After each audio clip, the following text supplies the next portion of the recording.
더라. 아멘. 네, 오늘도 주의 날을 맞이해서 특별히 오늘 종료주일이죠. 하나님을 예배하기 위해서 또 예수님의 왕되심을 우리가 함께 기억하고 높이기 위해서 이 자리에 나오신 우리 사랑하는 성도 여러분 한 사람 한 사람 하나님께서 오늘 저와 여러분과 함께 하시고 예배하신 큰 은혜로 오늘 우리를 채워주시기를 간절히 소망합니다. 우리 서로 또 반갑게 인사하겠습니다. 잘 오셨습니다. 큰 은혜 받으시기 바랍니다. 잘 오셨습니다. 네, 오늘 저희가 성찬식이 있다 보니까 위에는 이제 우리 중위층에는 우리 청소년부하고 함께 또 이렇게 말씀을 나눕니다. 제가 두렵고 떨리는 마음으로 이 자리에 서는데요. 우리 딸이 저기 있다 보니까 오늘 또 아빠가 하는 말씀이 아빠가 또 평소에는 그렇게 안 하는데 할까봐 또 그래서 또 제가 좀 떨리기도 하고요. 그리고 우리 그렇잖아요. 제 설교가 좀 길어요. 제가 최근에 영상 길이를 보니까 깜짝 놀랐어요. 50분이 넘어가는 거예요. 저는 한 30분이라고 생각했는데 근데 50분이 넘어가는데 우리 청소년들도 많이 힘들겠다 그런 생각이 들고 오늘 또 성찬식까지 있잖아요. 그래서 와 이러다 1시간 반을 하겠구나 그런 생각이 들어서 제가 최대한 제 말을 줄이고 하나님 오늘 말씀만 또 간단하게 전하겠습니다. 그런 마음을 가지고 또 섰는데 모르겠습니다. 1부는 제가 최대한 짧게 하려고 노력해서 그래도 짧았는데요. 2부는 제가 길어지면 하나님이 주신 은혜가 크구나 여러분 그렇게 생각하시면 좋을 것 같습니다. 그래도 제가 오늘 단단히 각오하고 왔습니다. 이제 이번 돌아오는 우리 월요일부터 우리 월화수목금 이 5일 동안 고난주간 또 새벽 기도회가 있습니다. 계속해서 여러분들이 또 기도하셨고요. 또 말씀드리겠지만 계속해서 이 한 주간의 시간 동안에 정말로 우리가 예수님의 십자가의 고난에 대해서 생각하면서 그분의 고난이 그분의 고난으로 끝나는 것이 아니라 그 고난이 오늘 예수를 믿는 우리들에게 어떤 의미가 있는지 또 우리는 그 고난 가운데 과연 마주하는 수많은 어려움들을 어떻게 이겨야 될지를 다시 한번 우리가 또 말씀을 통해 새롭게 깨닫고 우리가 기도하면서 또 이겨내는 시간을 가지면 좋을 것 같습니다. 그래서 여러분들이 새벽에 일어나는 것 자체가 솔직히 쉽지 않고요. 어떤 분들은 그냥 좀 부엉이 스타일이 있으잖아요. 이렇게 밤새는 건 괜찮으신데 새벽에 일어나는 거 힘들어하신 분이 계시다고 저는 그렇게 알아요. 그래도 1년에 한 번일 수도 있고 원래 뭐 생각은 한 번은 아니고 3번이긴 한데 3번 중에 한 번인데 특별히 고난 주간을 생각하면서 그래도 한 5일 동안 내가 한번 이 새벽을 꼭 나왔으면 좋겠다. 여러분 그렇게 한번 좀 작정하시고 이 고난 주간을 우리가 새벽에 또 같이 한 마음이 되어서 함께 또 예수님을 생각하면서 기도하는 시간을 보내면 좋을 것 같습니다. 그리고 돌아오는 주일에는 저희가 이제 새벽에 6시에 또 예배를 드리고 그다음에 1, 2부 연합해서 우리가 또 이제 예배 또 칸타타가 또 준비되어 있습니다. 찬양 대원분들 우리 할렐루야 찬양 대원분들을 위해서 여러분들이 계속해서 기도해 주시고 우리가 드리는 이 예배와 또 찬양 칸타타를 통해서 많은 사람들에게 예수님의 죽으심과 그 부활이 우리의 마음속에 새겨질 수 있도록 여러분 또 기도해 주시기를 부탁드립니다. 오늘 말씀을 나누고자 합니다. 오늘 말씀의 배경은 유대인의 가장 큰 명절로 알려진 이 유월절을 배경으로 하고 있습니다. 예수님은 아무 때가 아니라 특별히 이 유월절이라고 하는 특별한 절기에 맞춰서 예루살렘을 향하셨고요. 또 이곳에서 마지막 유월절을 제자들과 함께 보내고자 하셨습니다. 그리고 유월절을 향하신 그 이유는 하나님께서 예수님을 통해서 정하신 때가 이르렀기 때문에 예수님은 그 하나님의 말씀에 순종하여서 이 유월절에 예루살렘을 향하시게 됩니다. 그래서 유월절에 와서 이루어지는 모든 과정은 하나님의 계획과 또 예수님의 순종 가운데 이루어졌고 우연이 아니라 모든 것이 계획 가운데 있다는 것을 우리는 염두두면서 말씀을 나누기를 바랍니다. 이 유월절을 전후로 해서 이제 많은 사건이 일어나게 되는데요. 예수님은 이 유월절을 지키기 위해서 또 이제 시간을 내셔서 오셨고 그리고 이때가 정말로 많은 사람들로 인해서 예루살렘이 분주하던 때였는데 이 많은 사람들에게 예수님의 말씀, 하나님의 말씀, 또 누가복음에서는 복음이라고 그렇게 전하고 있는데 그 말씀을 전하시게 됩니다. 예수님은 분명히 하나님의 권위로 하나님이 주시는 그 능력으로 이 말씀을 진리의 말씀을 바르게 전하셨지만 그 당시에 이스라엘을 주도하고 있던 종교 지도자들인 바리새인들, 서기관들, 그리고 대제사장들, 그리고 다른 기관인 사내들인 공회를 또 맡고 있는 장로들은 이것을 그다지 탐탁지 않게 여겼습니다. 예수님의 권위는 하나님으로부터 온 것이고 그리고 예수님의 권위는 하나님의 아들이신 예수님만이 갖고 있는 권위인데 그 권위를 알아보지 못하고 인정하지 않고 우리들이 공인하지 않았는데, 우리들이 인정하지 않았는데 왜 예수님이 이 성전에서 말씀을 가르치느냐라고 오히려 예수님에 대해서 불편히 여기고 급기야 예수님을 죽이고자 합니다. 공개적으로 예수님을 죽일 수 없기 때문에 예수님에 대해서 반대하는 사람들끼리 이제 작당 모임을 해서 결국에 예수님의 제자 중 한 사람인 가룟 유다를 포섭하게 되고요. 그리고 이 유다의 배신을 통해서 결국 예수님이 십자가에 못 박혀 죽는 일들이 일어나게 됩니다. 지금 시기로 생각해 보면 예수님은 유월절에 이 예루살렘에 있는 것이 그다지 좋은 것은 아니에요. 왜냐하면 예수님을 미워하는 사람들, 예수님을 죽이려고 하는 사람들의 그것이 이제 가시적으로 드러날 만큼 지금 예수님은 예루살렘에서 환영을 받지 못하고 있는 상황이었거든요. 물론 사람들은 예수님의 말씀을 좋아했지만 종교 지도자들이라고 말하는 사람들, 힘 있는 세력들은 예수님을 이제 거부하는 상황이었기 때문에 그런 거 있잖아요. 지금 이렇게 어려운 상황이라면, 이렇게 극심한 반대가 있다면 잠깐 뒤로 물러났다가 조금 더 좋은 기회를 우리가 준비해서 다음을 기약하고 좀 더 안전할 때 일을 할 수도 있을 텐데, 예수님은 자신의 안위를 돌보지 아니하시고 자신의 생명을 생각하지 아니하시고 오직 이때가 하나님이 정하신 때라는 것을 믿었기 때문에 또 그 사명을 감당하기 위해서 가장 어려운 이 유월절 시간에 예루살렘에 머무르시게 됩니다. 그리고 오늘 말씀에서는 예수님은 이곳에서 유월절에 제자들과 함께 하시면서 이 유월절에 아주 특별한 의미를 되새겨 주시고, 더 나아가서 오늘 우리가 이제 말씀 이어서 하게 되는 성찬이라는 것을 우리 모든 믿는 사람들에게 이제 제정해 주시게 됩니다. 그래서 우리가 말씀을 통해서 예수님의 배신하는 사람들, 그리고 유월절, 그리고 나서 성찬에 관한 부분을 우리가 한 번 더 좀 생각해 보면 좋을 것 같습니다. 여러분, 유월절에 대해서 익숙하시죠? 네, 안 익숙하시는군요. 네, 유월절 어떤 때입니까? 이스라엘 백성이 애굽에서 원래 종살이 하던 그때였는데 하나님께서 이스라엘 백성을 먼저 기억하세요. 그렇죠? 기억하십니다. 그리고 이스라엘 백성이 하나님 앞에 부르짖으며 기도할 때 주님께서 그 부르짖음을 들으시고 이스라엘을 애굽에서 지금 종살이 하던 것으로부터 이제 구원해 내시기로 결정하십니다. 그래서 유대인들 중에 한 사람인 모세를 하나님이 부르시고 세우셔서 그를 이스라엘의 지도자로 삼으셨고, 그리고 이 모세가 말을 잘 못한다고 하니까 옆에서 그의 말을 대신해서 해줄 수 있는 그의 형인 아론을 통해서 이제는 이 이스라엘 백성을 애굽에서 구원하는 일을 이뤄가십니다. 유월절이라는 단어의 원래 의미는 이제 히브리어로는 페사흐라고 하는데 영어로는 뭐 익숙하실 거예요. 패스오버로 이렇게 알려져 있습니다. 우리가 말하는 유월이라는 의미도 뭔가 지나가다, 넘어가다라는 그런 의미가 있습니다. 그래서 무엇을 넘어가느냐, 무엇을 지나가느냐라고 우리가 생각하게 되는데, 이 의미가 출애굽기 12장 26절에서 27절에 아주 잘 나와 있습니다. 그래서 우리 한번 말씀을 같이 한번 읽어보도록 하겠습니다. 출애굽기 12장 26절 27절 한 목소리로 있습니다. 이후에 너희 자녀가 묻기를 이 예식이 무슨 뜻이냐 하거든 너희는 이르기를 이는 여호와의 유월절 제사라. 여호와께서 애굽 사람에게 재앙을 내리실 때 애굽에 있는 이스라엘 자손의 집을 넘으사 우리 집을 구원하셨느니라 하라 하며 백성이 머리 숙여 경배하니라.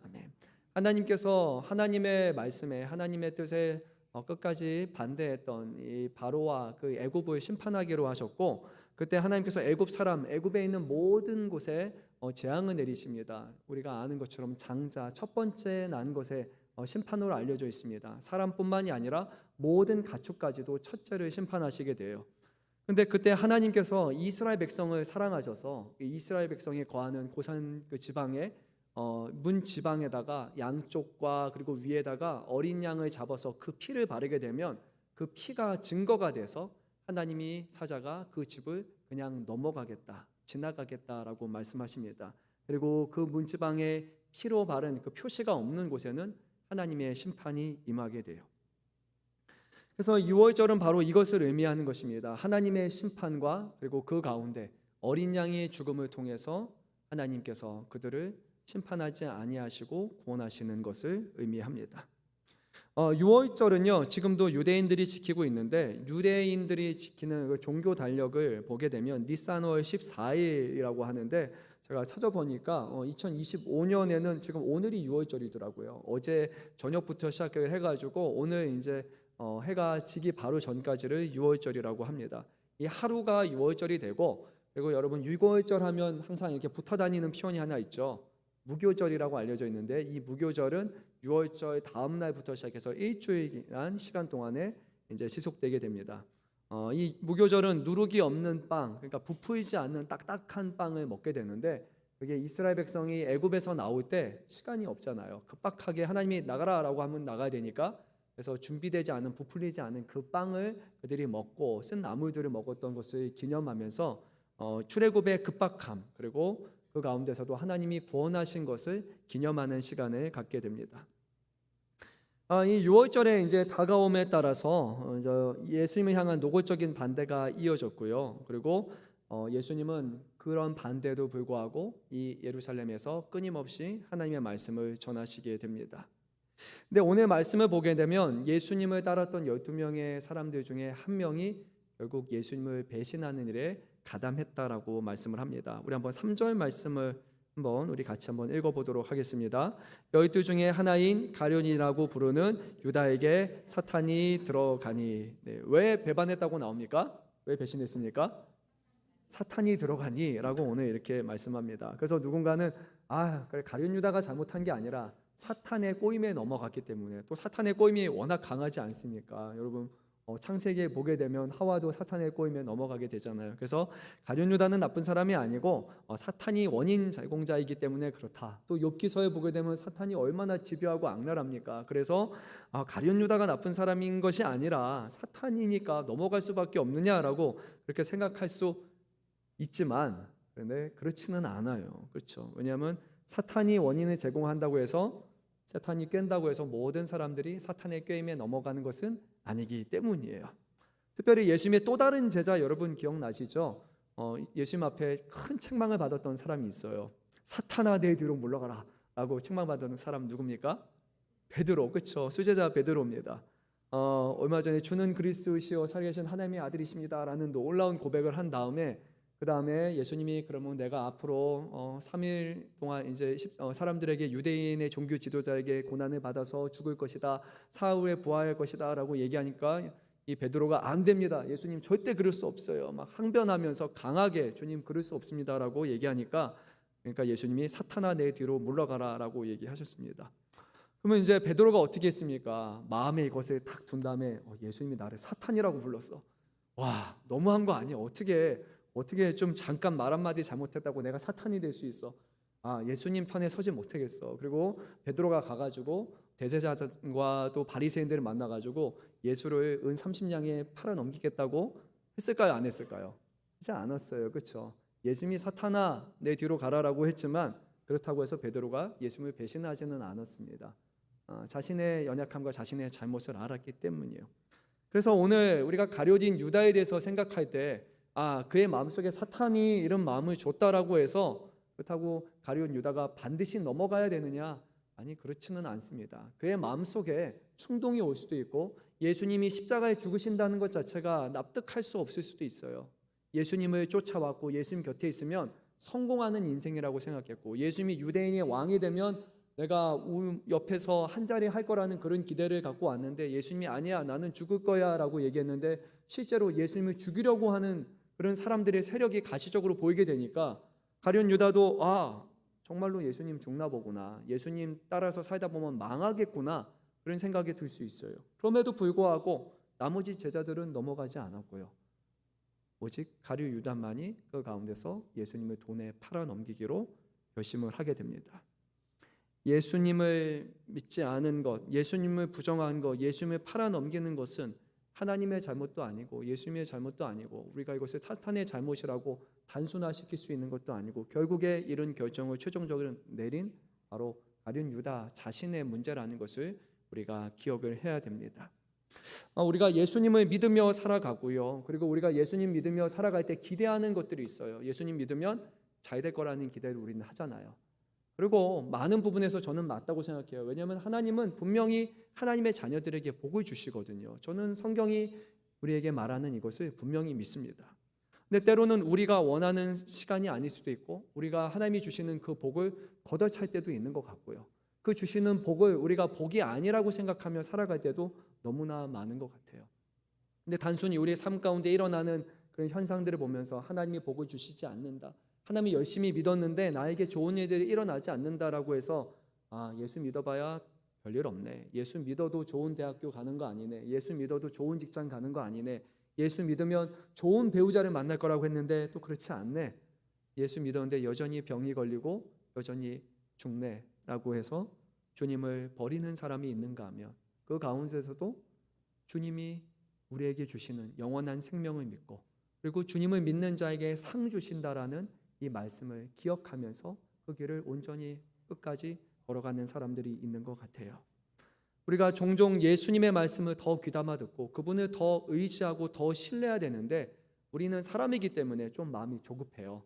눈앞에 일어나는 일들을 보게 되면 당장 이 일이 해결되지 않으면 내가 정말로 망할 것처럼 생각해서 거기서 마음이 흔들리고 의심하는 마음과 두려워하는 마음으로 인해서 주님을 버리는 사람들도 있습니다.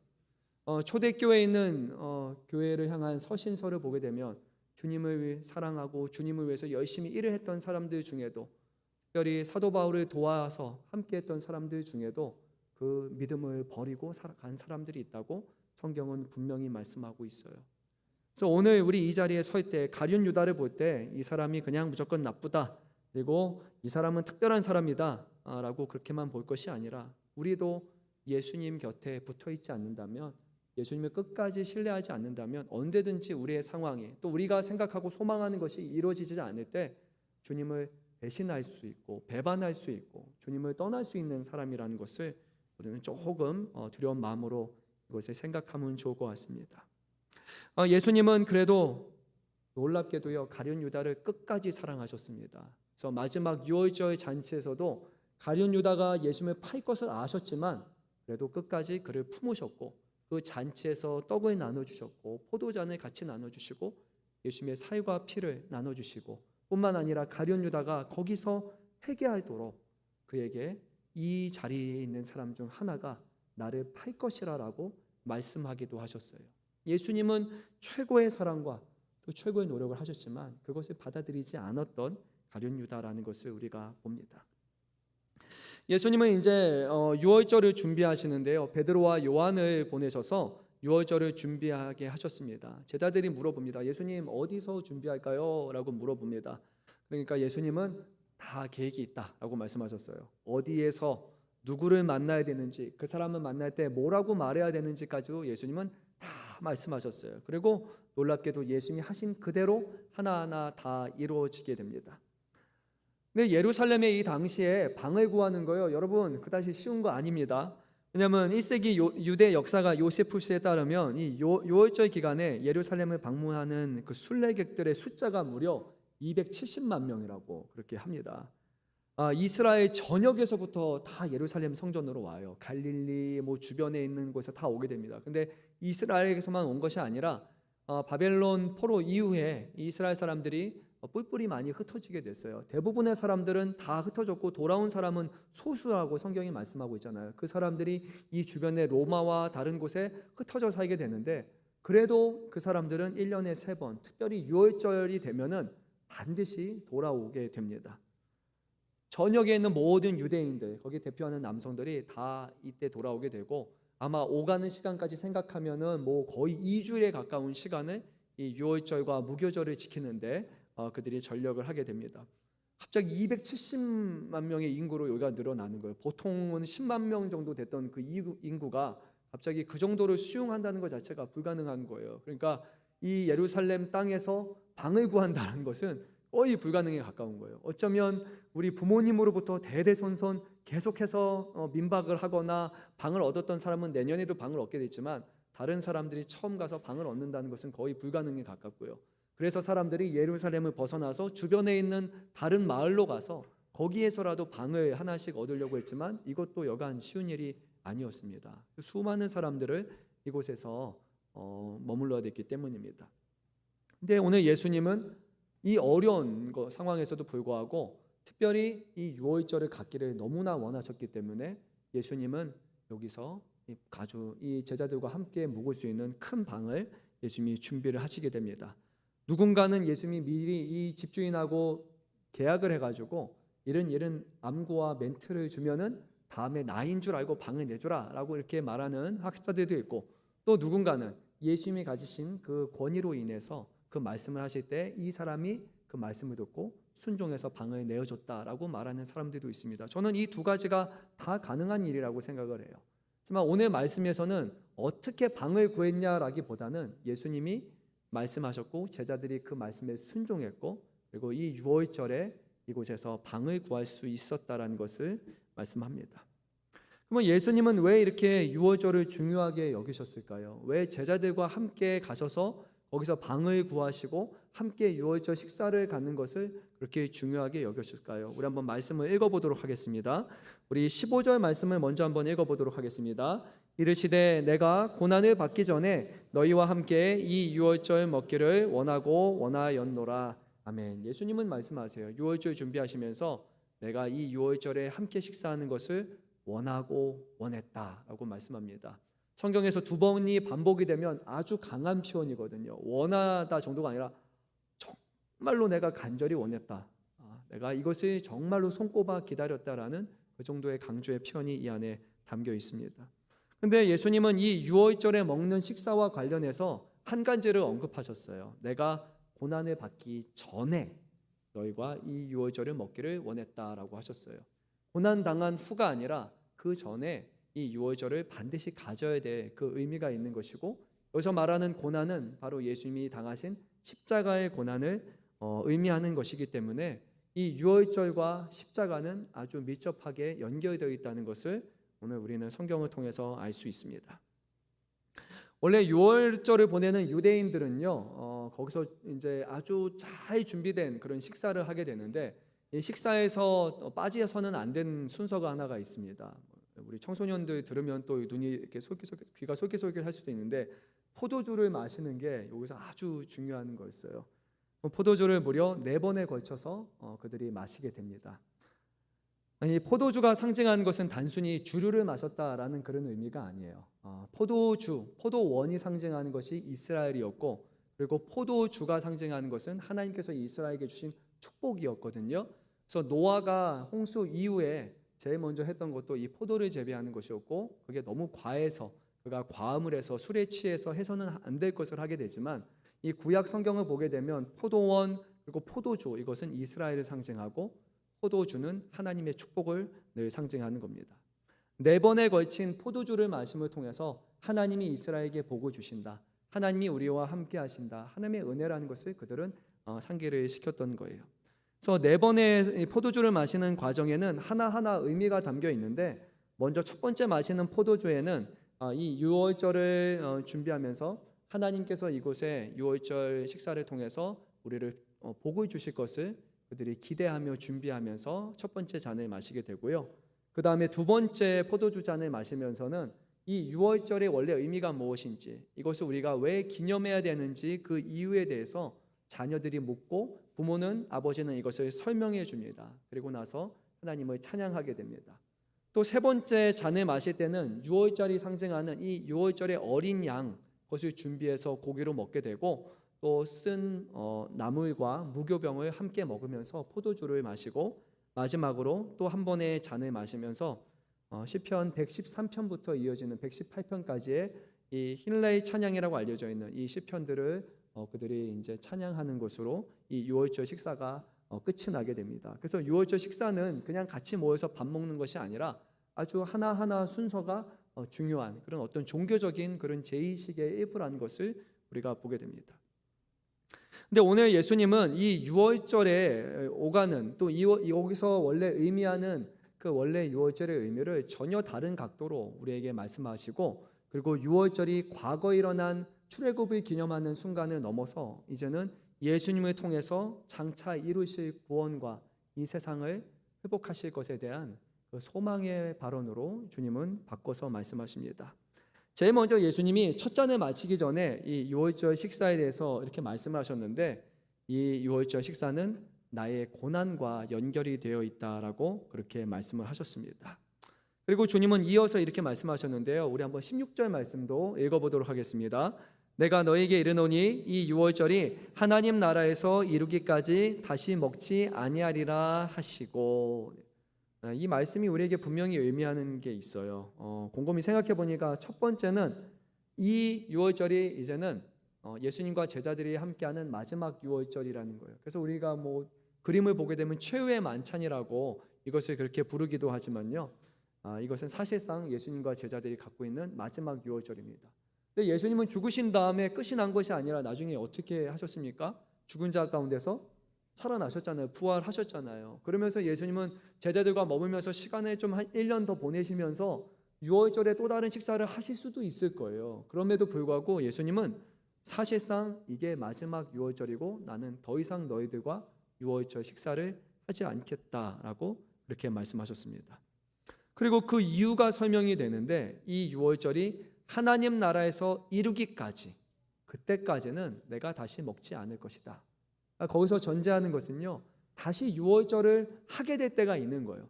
근데 그것은 이 땅이 아니라 하나님 나라에서라고 그렇게 말씀하는 거예요. 최근에 우리가 한 2주 전이었나요? 나눴던 말씀을 보게 되면 3주 정도 됐군요. 하나님께서 자신의 종을 보내가지고 그 잔치의 자리로 초대했던 것이 있잖아요. 이것이 하나의 비유였지만, 구원을 상징하는 것이었지만, 마지막에 하나님 나라에서 이루어질 최후의 잔치를 우리에게 또 가리키는 것이거든요.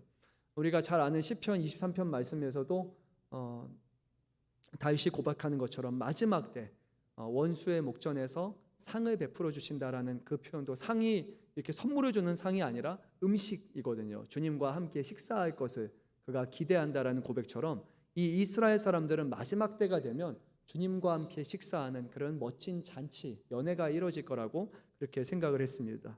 그래서 예수님은 이 유월절이 이제는 이 땅에서는 끝이 날 것이고, 마지막 때 정말로 하늘나라에서 온전한 의미의 구원을 내포하고 있는 그 유월절이 이루어질 것이라고 그렇게 말씀하셨어요. 저는 이게 좀 중요하게 여겨졌어요. 왜냐하면 오늘날에 이제 특정 교단에서 이렇게 얘기하거든요. 유월절을 지켜야 됩니다. 이렇게 얘기해요. 유월절을 지키지 않는 기성교회에 문제가 있습니다. 왜냐하면 유월절은 구약 성경에 반드시 지켜야 된다고 말하고 있기 때문이에요라고 하는 여러분 특정 이단이 여러분 또 이게 생각이 날 수 있어요. 또는 유대인들은 여전히 지금 유월절을 지키고 있습니다. 근데 예수님은요, 놀랍게 유월절을 지키지 않는다고 얘기하셨어요. 이 땅에서는 더 이상 제자들과 유월절을 지키는 것이 아니라 마지막 때가 되어서 모든 구원이 이루어진 다음에, 진정한 출애굽이 이루어진 다음에 비로소 유월절이 하늘에서 이루어질 것이라고 말씀하신 거예요. 그래서 우리에게 있어서 이 유월절은 지켜야 되는 것이 결코 아닙니다. 그리고 우리가 이어서 드리는 이 성찬 예식도 유월절 기념하는 그런 성찬 예식이 아니에요. 전혀 다른 의미라는 것을 여러분들이 생각을 해야 됩니다. 자, 조금 더 말씀을 나누도록 하겠습니다. 예수님은 첫 번째 잔을 나누면서 이렇게 말씀하셨어요. 이것을 갖다가 너희끼리 나누라고 하셨습니다. 근데 원래 유대인들은요, 잔을 서로 나누지 않아요. 각자 자기 잔을 씁니다. 근데 예수님은 놀랍게도 하나의 잔을 가지고 서로 나누라라고 이렇게 말씀하셨어요. 제가 미국에 있을 때 한 교회를 갔는데, 거기가 좀 에피스코펄 처치라고 해서 조금 더 이제 이렇게 전통을 이렇게 조금 이렇게 일반적인 교회가 아니에요. 조금 천주교에 가까운 그런 전통을 갖고 있는 그런 교회인데, 거기는 이제 성찬식이 되면 특징이 하나가 뭐냐면, 우리는 오늘 성찬식 할 때 하나씩 나눠주잖아요. 그게 아니라 이렇게 큰 데다가 포도잔을 하나 갖고, 그리고 같이 한 모금씩 이렇게 같이 마셔요. 그것이 이제 아직도 전통이 이루어지더라고요. 실제로 제가 찾아보니까 중세 시대에 교회에서도 그렇게 같이 잔을 마시는 게 있었어요. 근데 문제가 생긴 게 뭐냐면, 갑자기 꺼려하시는 분들이 있을 거예요. 여기 하나 쫙 보면 앞사람은 괜찮은데 뒤에 가게 되면 자꾸 이렇게 섞인 것도 마시니까 좀 생각만 해도 그렇잖아요. 근데 예전에는 괜찮았는데 중세 시대에 전염병이 한번 크게 돌아서 패스트라고 알려지는, 그래서 이 유럽의 인구가 어마어마하게 죽었잖아요. 그 다음에 사람들이 이 부분에 대해서 좀 위생적인 부분에 대해서 생각하게 되고, 그 이후에 같이 나눠 마시는 것을 우리가 좀 이제 하지 않고 있습니다. 하지만 원래 전통은 예수님이 제자들에게 이것을 같이 나눠 마시라고 하셨어요. 그래서 우리가 이 성찬 예식을 생각할 때 한 가지 기억해야 될 것이 뭐냐면, 성찬은 예수님의 살과 피를 우리가 먹는 것이지만 동시에 그 살과 피를 우리가 함께 나눈다라는 의미가 있어요. 개인적으로 구원받고 개인적으로 주님과 관계 맺는 것을 넘어서 저와 여러분이 우리 이 자리에 있는 모든 성찬에 참여하는 사람들이 주님 안에서 하나 되었다라는 것을 예수님은 지금 우리에게 말씀하고 계시는 거예요. 특별히 제자들에게 이것은 너무나 필요했던 거예요. 12명 중에 한 명이 이제 예수님을 배신해서 팔아넘길 그 상황을 두고 있었고, 예수님을 믿었다고 하는 사람들조차도 베드로를 비롯해서 예수님을 공개적으로 부인하는 사람들도 있을 것이고, 예수님을 믿는다고 했던 사람들 중에서도 뿔뿔이 흩어져가지고 도망하는 수많은 사람들이 있을 것인데, 그러면 제자들의 마음속에 그들이 하나 되지 않는다면 베드로 네가 잘못했고, 가룟 유다가 나쁜 사람이고, 도마가 어쩌고 서로 향해서 비난하고, 순식간에 이 예수님의 제자들의 공동체가 와해될 수 있는 그런 상황이었어요. 그래서 예수님은 그 잔을 너희가 서로 함께 나누라고 말씀하시므로 너희가 한 몸이고 하나 된 공동체라는 것을 여기서 다시 한번 깨닫게 하셨습니다. 그리고 나서 예수님은 떡을 가져다가 감사 기도하시고 떼어주셨는데, 그것은 일반적으로 그냥 나눠주면 돼야 되는데 예수님은 놀랍게도 이런 말씀하셨어요. 너희를 위하여 주는 내 몸이다 라고 말씀하셨습니다. 사실상 예수님의 몸을 조각조각 내가지고 제자들에게 나누어준다라고 그렇게 말씀하셨어요. 그리고 나서 이 유월절이 아니라 이제는 너희가 나를 기념해라 라고 그렇게 말씀하십니다. 더 이상 유월절은 이제 보내지 않을 것이고, 주님은 새로운 것, 성찬이라고 말하는 주님을 기념하는 것을 우리에게 이렇게 가르쳐 주십니다. 그래서 오늘 우리가 성찬에 참여하면서 주님의 우리가 떡을 마시게 되고, 떡을 먹죠. 떡을 마시는 게 아니라 떡을 먹고, 그리고 포도즙이라고 하죠. 포도즙을 우리가 먹게 될 때, 그때 그것이 의미하는 바가 예수님의 몸이 우리 안에 있다는 것고 예수님의 피가 우리 안에 있다는 것을 우리가 잘 생각해야 돼요. 근데 저는 이게 좀 와닿지가 않는 거예요. 먹으면서도 뭐 예수님의 직접 피를 우리가 수혈받는 것도 아니잖아요, 그렇죠? 그렇다고 예수님이 딱 뭔가 이렇게 살을 떼주는 것 같은 그런 것도 아니고, 우리가 영적으로 이것을 경험하다 보니까 그냥 하나의 그런 의식처럼만 느껴지고, 우리에게 뭔가 처음 이제 성찬식을 할 때는 이런 기대도 하잖아요. 탁 먹는 순간 뭔가 신비로운 경험이 나에게 있을 거다 막 이라고, 포도주를 먹는데 정말로 막 내 안에 갈증이 사라지는 막 이런 것을 기대하며 하시는 분들은 의외로 실망할 수 있는 거예요.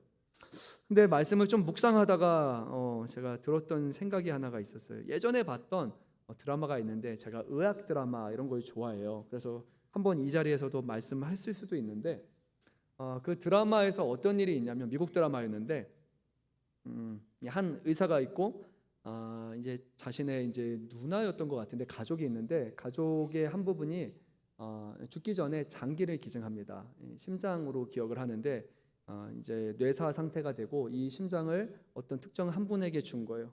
근데 이 드라마 에피소드가 어떻게 시작하냐면, 그 잘 살고 있던, 기증받아서 이렇게 이식받아서 살고 있던 사람이 심장에 지금 문제가 생겨가지고 이 병원을 찾아오게 되는 거예요. 근데 이제 이 사람에게 있어서는 이 분이 갖고 있는 심장이 그냥 하나의 어떤 인체의 기관으로 느껴지는 게 아니라 자기의 가족으로 느껴지는 거예요. 자기의 누나의 심장이 그 안에서 뛰고 있다라고 생각이 들고, 그 심장을 생각하면 벅찬 거예요. 자기 누나는 죽었지만 근데 여전히 이 사람 안에서 생명력이 이렇게 지금 뛰고 있는 거, 그게 너무 좋았던 거예요. 그런데 이 심장의 상태가 안 좋아서 심장을 제거해야 되는 거예요. 다른 심장으로 이제 새로 이식을 받거나 아니면 인공으로 이제 가야 되니까 이 남자 의사분이 거기서부터 이제 너무 힘들어하는 거예요. 저 심장을 제거해 버리면 그러면 내 누나가 정말로 죽는 것 같다. 그 누나에 대한 기억을 잊어버릴 것 같다라는 그런 마음을 가지고 거기서 이거에 너무 이제 동요가 돼가지고 힘들어하는 것을 제가 이제 기억이 나요. 그래서 저는 오늘 말씀을 묵상할 때 그런 생각이 들었어요. 예수님이 내 몸이다라고 말씀하시면서 우리에게 내 살을 너희가 먹는 거다라고 말씀하실 때, 저는 예수님의 몸의 일부가, 정말로 예수님에 있는 어떤 중요한 기관 중에 일부가 주님이 우리에게 나눠주시면서 너희 안에 내 생명이 있다, 너희 안에 뛰고 있는 이 심장과 너희 안에 움직이고 있는 것과 이 모든 것이 그냥 너희 것이 아니라 내 것을 너에게 준다라는 그런 말씀으로 저에게 느껴지기 하는 거예요. 창세기 말씀에서 하나님이 우리 사람들을 창조하실 때 흙으로 창조하시죠. 그리고 우리에게 생기를 불어넣으셔서 우리에게 생명이 있어요, 영이 있어요. 근데 우리의 육신은 여전히 흙으로 창조받은 사람이었던 거예요. 우리는 하나님과 그렇게 상관이 없는 사람이에요. 그런데 예수님을 통해서 우리에게 가르쳐주는 것은 이제 더 이상 너희는 흙으로 만든 피조물이 아니라 너희 안에는 아들 되시는 예수님의 몸과 예수님의 피가 흐르는 사람이고, 이제 우리는 그냥 피조물에 끝나는 것이 아니라 예수님께 있어서는 나와 살과 피를 나눈 내 가족이 되고 내 형제가 되고 내 생명이 너에게 있다라는 의미가 되고, 하나님께 있어서는 하나님의 아들의 생명을 함께 나눈 자, 그 기관을 함께 나눈 자가 된다라고 그렇게 말씀하시는 거예요. 하나님이 우리에게 그렇게까지 하실 이유가 있을까? 예수님이 꼭 우리에게 있어서 자신의 살과 피를 나눠주실 그런 이유가 있을까 생각하면 저는 전혀 없다고 생각하거든요. 우리의 몸에 만약에 문제가 생겨서 누군가가 지금 죽어야 될 상황이 되어서 뇌사 판정을 맞아서 그래서 몸의 기관을 줄 수 있는 상황이 된다 할지라도 우리는 대부분의 사람들은 꺼리거든요. 우리 사랑하는 사람들의 몸의 일부를 또 쬐가지고 그것을 준다라는 것 자체에 불편하잖아요. 줄 수 있는데도 불구하고 이것을 줬을 때 다른 사람들이 살아날 수 있고 새 생명을 얻을 거라는 것을 알아도 우리는 그렇게 쉽게 줄 수 있지 않단 말이에요. 그게 어려운 거예요. 몸의 일부를 준다라는 것이. 근데 예수님은 자신의 모든 것을 하나하나 다 아낌없이 나눠주시는 거예요. 그 안에 우리를 향한 예수님의 사랑이 단순히 사랑한다라는 정도가 아니라 정말로 우리의 생명을 주님의 생명과 같이 귀하게 여기신다라는 것을 이 말씀을 통해서 우리에게 분명히 전해주시는 거예요. 사랑하는 성도 여러분, 여러분 안에 주님의 생명이 있다라는 것을 우리가 좀 더 깊이 깨달았으면 좋겠어요. 우리가 살아가는 것이 아니라 우리 안에 예수가 사신다라는 것은 단순히 추상적으로 살아가시는 것이 아니라 그분의 생명이 정말로 우리의 생명이 되었고 그분의 살과 피가 우리의 것이 되었고 주님이 우리를 주님의 것이라고 여기시기 때문에, 하나님 아버지가 우리를 예수의 것이라고 여기시기 때문에 주님은 우리를 함부로 내버려 두지 아니하시고 끝까지 우리를 사랑하시고 우리를 지켜주신다라는 것을 꼭 여러분들이 기억하셨으면 좋겠습니다. 우리 또 위에는 우리 청소년분들이 있어요. 여러분 그렇잖아요. 저도 우리 딸 얘기하는 거 때로는 좀 귀담아 듣지 않고 공감을 잘 못 해줄 때가 많아요. 그냥 남 얘기하는 것 같고 저거 이 시대 진짜 정말로 제가 이거를 느끼겠어요. 세대 차이라는 게 정말로 제가 느껴져요. 예전에 제가 좋아하는 노래를 부모님이 별로 안 좋아하고 이해 못하는 그런 거를 이제 제가 알겠어요. 그냥 별로 관심이 없는 거예요. 막 무슨 뭐 제니 얘기하는데 저도 뭐 별로 제니가 관심이 없는데, 그리고 아이돌 이렇게 하는 것 자체가 저에게는 막 이렇게 크게 오진 않거든요. 근데도 불구하고 딸이 얘기를 하니까 그래도 한번 봐야지, 이게 저에게는 좀 숙제처럼 이렇게 온단 말이에요. 그래야 우리 딸에게 얘기도 할 수 있고 나중에 또 공감을 해줘야지. 저번에 가니까 아빠는 어떻게 이것도 모르냐고, 세상 사람 다 아는데 아빠만 모르는 것 같다고 그런 얘기를 들으니까 좀 내가 좀 그런가 생각이 들어가지고 좀 찾아보고 이런 게 있단 말이에요. 근데 우리 주님은요 그냥 여러분들을 내가 알아라고 말하는 게 아니라 여러분 안에 주님의 생명이 계시기 때문에 여러분이 생각하는 것, 여러분들이 고민하는 것, 여러분들이 힘들어하는 것, 여러분들이 좋아하는 것, 여러분들이 사랑하는 것까지도 주님은 모든 것을 아시고 하나하나 공감하시고 그것을 같이 경험하신다는 것을 우리 사랑하는 청소년분들이 좀 이해하고 받아들였으면 좋겠어요. 때로는 저와 같은 부모나 어른들이 여러분들의 말을 잘 들어주지 않는 때에 그때 주님을 바라보면서 하나님 앞에 기도했으면 좋겠어요. 하나님이 아신다라는 것을 여러분들이 꼭 기억했으면 좋겠고요. 우리 이 자리에 계신 성도 여러분들도 그래요. 제가 여러분들을 아무리 사랑한다고 하고 여러분들께서 아무리 기도한다고 해도요, 여러분 얼마나 제가 잘 알고 기도하겠습니까? 이런 것들이 왔구나, 이런 어려움들이 있구나라고 저는 기도할 뿐이지만 여러분 안에 계시는 하나님께서는, 여러분 안에 계시는 예수님의 생명이 계시기, 여러분 안에 계시는 성령께서는 그 모든 것을 아시고 그 모든 것을 정말로 자신의 것으로 여기신다라는 것을 여러분들이 기억했으면 좋겠습니다. 예수님은 말씀하셨어요. 예수님은 내 생명이 너에게 있다고요. 내 살과 피라고 말씀하셨습니다. 그리고 마지막으로 예수님은 이렇게 말씀하십니다. 우리 20절 말씀 한번 읽어보도록 하겠습니다. 저녁 먹은 후에 잔도 그와 같이 하여 이르시되 이 잔은 내 피로 세우는 새 언약이니 곧 너희를 위하여 붓는 것이라. 아멘. 예수님이 너희 위해서 붓는 내 피다라고 말씀하셨습니다. 이 말씀에서는 새 언약을 말씀하고 있으니까 우리는 당연히 새 언약 전에 옛날 언약이 있다는 것을 알 수 있어요. 출애굽기 24장 7절 8절 말씀 보면은 이스라엘 백성들이 시내산에서 하나님과 언약을 맺을 때 그것을 옛 언약이라고 우리가 부릅니다. 제가 말씀 한번 읽어볼게요. 언약서를 가져다가 백성에게 낭독하여 듣게 하니 그들이 이르되 여호와의 모든 말씀을 우리가 준행하리이다. 모세가 그 피를 가지고 백성들에게 뿌리며 이르되 이는 여호와께서 이 모든 말씀에 대하여 너희와 세우신 언약의 피니라. 아멘. 이스라엘과 하나님과 맺은 이 언약에 있어서도 뿌려져야 되는 것이 바로 피였습니다. 근데 이것은 짐승의 피였어요. 이 피는 사람들을 살리는 피는 아니었어요. 이 언약에 온전하지 못할 때 우리가 심판을 받는 죽음을 상징하는 피가 됩니다. 하지만 오늘 예수님이 우리하고 맺으신 이 언약은 유대인들이 말하는 그런 어떤 죽음을 상징하는 그 정도의 피가 아니라 그 피가 우리를 생명이 되고 우리를 살리는 그런 새 언약으로서 주님이 맺어주셨습니다. 옛 언약은 이스라엘 사람들만 맺어준 언약이었지만 이제 새 언약은 예수 그리스도의 피가 예수 그리스도의 살이 그와 함께하는 모든 사람들과 맺으신 언약이기에 저와 여러분과 맺으신 예수님의 생명을 담보로 한 언약입니다. 옛 언약은 율법에 기록되어 있기 때문에 그 율법을 온전히 지키며 행할 수 없지만 이제 새 언약은 우리 안에 살아계시는 또 다른 보혜사인 성령께서 그것을 보장하시기 때문에 이것은 불가능한 언약이 아니라 실패하는 언약이 아니라 주님이 보장하시고 주님이 이뤄가시는 언약이라는 것을 우리는 알 수 있습니다. 근데 마지막으로 이 새 언약이 맺어지는 이 마지막 식사에 예수님의 12제자가 마지막까지 있어야 되지만 결국 그 중에 한 사람이 끝까지 자리에 참여하지 못합니다. 그는 예수님을 탄 자가 되었기 때문입니다. 사랑하는 성도 여러분, 오늘 이 자리에서 하나님을 예배하고 우리가 새 언약을 기억하고 예수님이 기념하는 성찬의 자리에 참여합니다.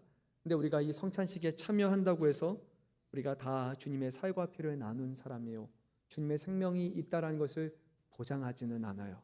어쩌면 오늘 성찬에 참여는 우리 안에 예수님의 생명을 아직도 기억하지 못하고 그 생명이 우리 안에 살아서 움직이지 못하는 분들이 있을 수 있어요. 근데 오늘 이 시간 성찬에 참여할 때 하나님 앞에 기도했으면 좋겠어요. 주님, 주님의 생명이 내 안에 있기를 원합니다.